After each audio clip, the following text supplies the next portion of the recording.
Good morning, and welcome back to our last show here at Good Morning KU. I'm Mackenzie. And my name's Johan. So what are your plans for Thanksgiving break? Honestly, Thanksgiving break, I'm so excited. Obviously, I'm gonna go back to family. We're gonna have a big family dinner. Yeah. You gotta love that pumpkin pie. Yes, Yeah, that's definitely. What one of about my you? favorites. So I am from Chicago. So they have just recently, the mayor, Lori Lightfoot, has put in a stay-at-home order for anyone who lives in Chicago. So I am planning on going back for Thanksgiving break, but me and my family are going to all take a bunch of COVID tests and head to our lake house in Wisconsin so then we can spend the holiday together as a family, because with the lockdown, you can't travel, have like anyone who Definitely not. isn't in your immediate family in your house, and they just want everyone to be safe. So we're making different Yeah. plans for Thanksgiving this year. Yeah, I think that's with every single family, every single store. It is going to be a little bit different this year, obviously, because of COVID. Right. Usually, like every year, they have Black Friday Right. during this time. That's going to be canceled for the Yeah. majority of stores. Cyber Monday is still going to happen, but Okay, yeah. That helps, I guess, with Yeah, all that online helps. shopping and everything. but the majority of malls, just all the big stores, they're all going to close on that day. I mean, it makes sense. Black Friday shopping is already a huge, huge mess, as it is every other year. So Yeah. I couldn't imagine doing that with COVID going on. Everything's getting heightened, numbers are going Yeah. up, so that just doesn't sound like it'd be a good idea. Yeah, and even KU in Douglas County, they said that we can't have any more mass gatherings other than 15. Yeah.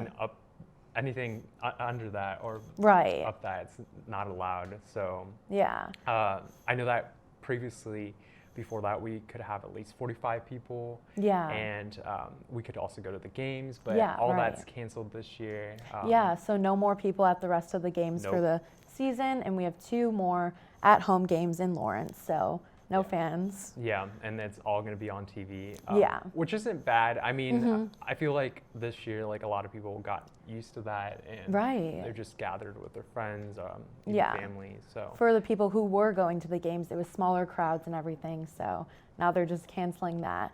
I know the dance team, KU's dance team, will not be, everything's canceled for December for their plans, and they had to return their uniforms and don't know if they will be dancing at all for any of the KU basketball games coming up.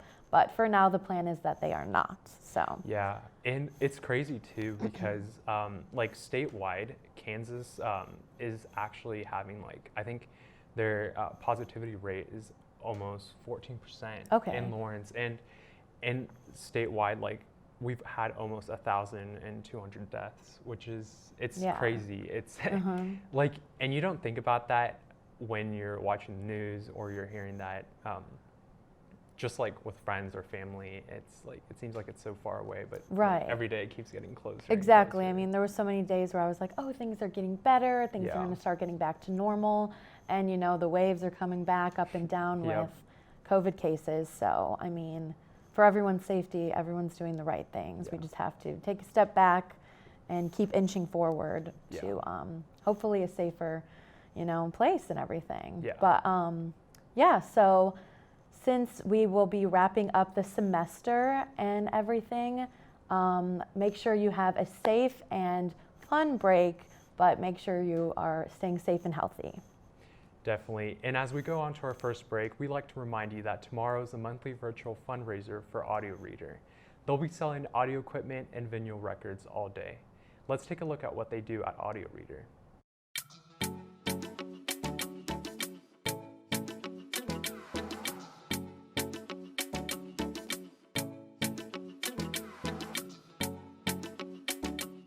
Audio Reader is an audio information service where we provide free reading and information services for people who are blind, visually impaired, or otherwise unable to read the printed word for whatever reason. We have a 24/7 broadcast that we provide for our listeners.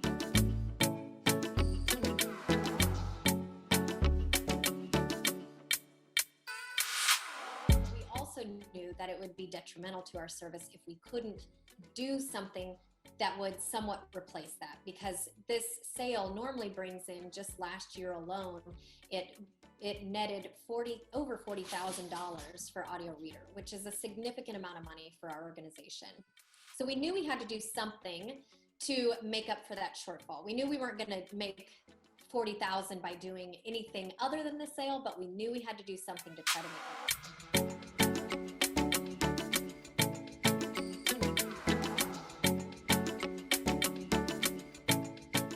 Let's just try this. We can do this in a safe manner where we're able to host the Facebook Live sale with a limited number of staff and volunteers. Everybody can stay safe doing it this way, and we can see if we can sell some items and also just reach new people that haven't heard about Audio Reader before.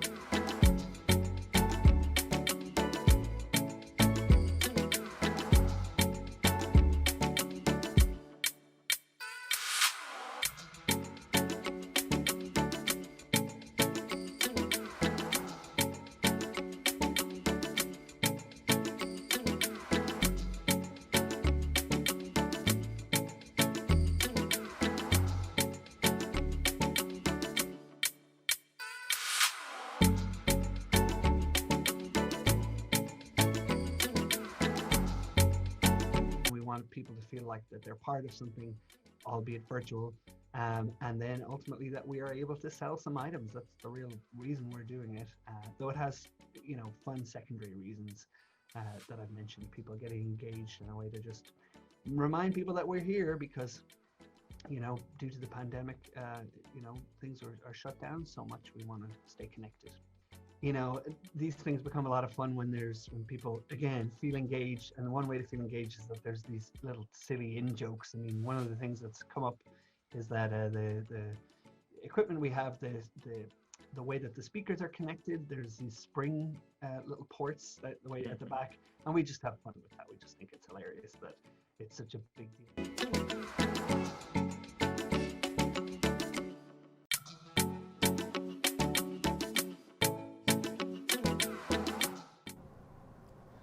Welcome back. I'm Johnny. And I'm Gavin. This is your Wednesday Good Morning KU News Update. 2 pharmaceutical companies have announced that they are very close to producing a vaccine for the coronavirus. According to CBS News, Pfizer's vaccine was 90% effective in clinical trials, while Moderna's vaccine was 94.5% effective. Medical experts are optimistic about the success of the vaccine, as it is encouraging that 2 separate companies saw similar results when testing their respective vaccines. There are still a multitude of logistical problems to work out, though, as both vaccines have to be stored at freezing temperatures to remain effective. Another big concern is going to be the cost of the vaccine to produce and to provide to the public. KU Athletics announced late yesterday afternoon that fans will no longer be allowed into sporting events this month. Because of the recent spike in COVID-19 numbers, the school has made the decision to take the safest route and eliminate the number of people into each facility. The band begins tomorrow night with the KU volleyball match against Texas Tech and includes the football game on Saturday against Texas. With spectators not being allowed into Allen Fieldhouse, KU Athletics has announced that fans can purchase cardboard cutouts of themselves this season. This is an opportunity to support the team as well as have a keepsake of the pandemic season. It costs $62, and anyone interested in buying a cutout can do so at www.kucutout.com. Finally, the Lawrence Douglas County Public Health Office will be providing free asymptomatic COVID-19 tests next week for anyone concerned going into the Thanksgiving holiday. Testing will be held Sunday through Wednesday in Lawrence, Eudora, Baldwin City, and Lecompton. Testing is free, but you will have to make an appointment. For more information, go to Lawrence Douglas County Public Health website. And that will wrap it up for today's news update. Now let's throw it over to Gus for more sports. Team comes off a bye week and is preparing for Saturday's game against Texas. Coach Miles said he used the break to get the freshmen more reps. We spent time on some of our youth. We had young guys go, and really our guys are developing such that they're not young guys. In other words, they're getting the play call, they're understanding the adjustments, and they're playing really like a more veteran player. Last season, the Longhorns kicked a field goal in the last play of the game to win 50-48, but Jayhawks fans remember the game 4 years ago when the Jayhawks kicked a field goal in overtime to beat Texas for the first time since 1938. Texas is 5-2 and currently ranked number 22 in the country. Kickoff is at 2:30 p.m. on ESPN2.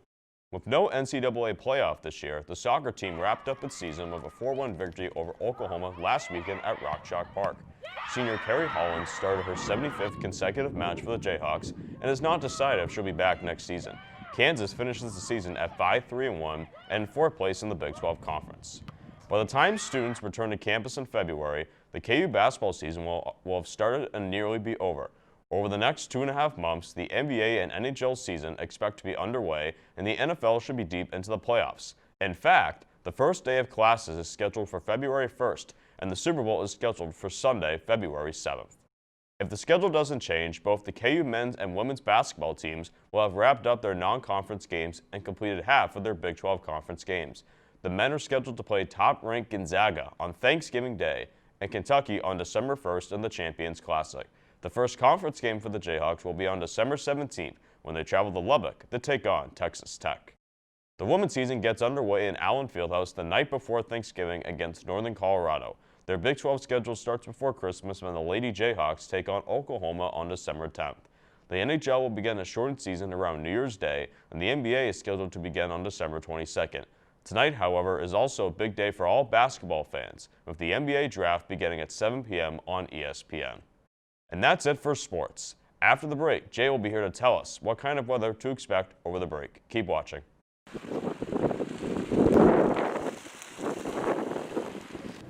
Where are we going to eat? What do you guys want to eat?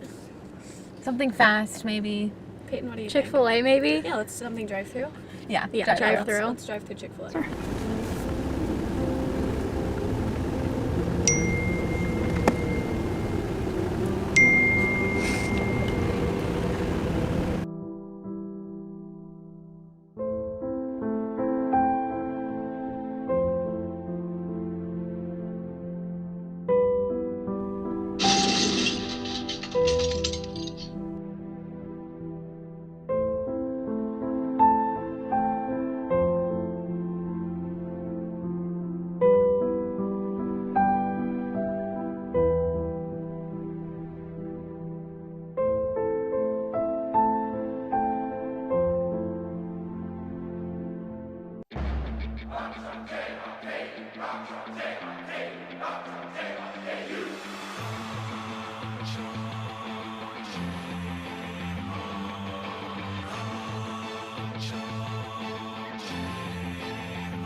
Hi, welcome back for your weather forecast for today. But first, we're going to go outside to Anna, who's outside of Stopper Flint right now. Anna, how is the weather looking out there? Hi, Jade. I can't say too many great things about the weather outside today. Although the sun is shining as you take a look behind me. The winds are not very good, though, gusting at about 20 miles an hour, making the temperature feel about 55 degrees. Jade, can you tell us what the weekend forecast is going to look like and if these winds are going to get any better? Thanks, Anna. I actually do have a little bit more on that. She hit on the very first headline I had today. Very windy. That's the main point of the weather story. And that's going to continue into tomorrow as well, with gusts up to 45 miles per hour today and tomorrow. And then we also have a chance for rain this weekend heading into Saturday. It's staying pretty clear right now, and the winds are coming in strong already. 22 miles per hour winds coming from the south. But hey, the good news is it's a very beautiful day outside despite the wind. 56 degrees right now and a lot of sunshine. The skies are going to stay pretty clear for the rest of the day. We see a little bit of clouds off into the west, but those should not come over Lawrence at all because they're going to be moving towards the north. And we're going to stay pretty clear for the rest of the day into this evening. The high today is going to be 68 around 2 or 4 p.m. and then by this evening around 6 it's going to be 61 degrees. Our low tonight is 54. Those winds still very strong coming from the south-southwest at 20 miles per hour, and there's going to be a few clouds in the sky. Tomorrow, the winds are still going to be strong, again, 20 miles per hour. However, it's going to feel beautiful out there despite the wind. 75 degrees in late November. That's almost unheard of, but yet still the wind to come. So because of this wind, the wind is here because of the strong pressure gradient. Looking at this surface map right here, you can see these isobars, which are also pressure lines. And so since they are so compact right now, that is what is causing those strong winds. Now we're going to take a break from the Lawrence weather and look at our hurricane update weekly almost, it seems like this year. Hurricane Iota hit Nicaragua as well as Guatemala yesterday as a hurricane category 5. Now you can see its impact right here, and this is especially devastating because this area just got hit by Hurricane Eta just last week. They're recovering from a lot of flooding and damage over there. Unfortunately, we don't have much better news for this weekend because we are expecting rain on game day, but it's a great news because it is a home game finally after a bye week last week. It's against the Texas Longhorns at 2:30. Around kickoff, it is going to be rainy around the mid-50s, and it will still be around the mid-50s by fourth quarter with a few drops of rain. This weekend is going to be pretty rainy overall. 56 as our high on Saturday, getting down to 37 Saturday evening, and then 49 is our high on Sunday. For the extended forecast, we do have some warmer weather in store after this weekend. Beautiful day tomorrow, as I was saying, getting a little bit cooler for the weekend, and then warming back up for the week ahead. But that's all we have for you today on Good Morning KU. Thank you so much for watching this season, and we'll see you next semester.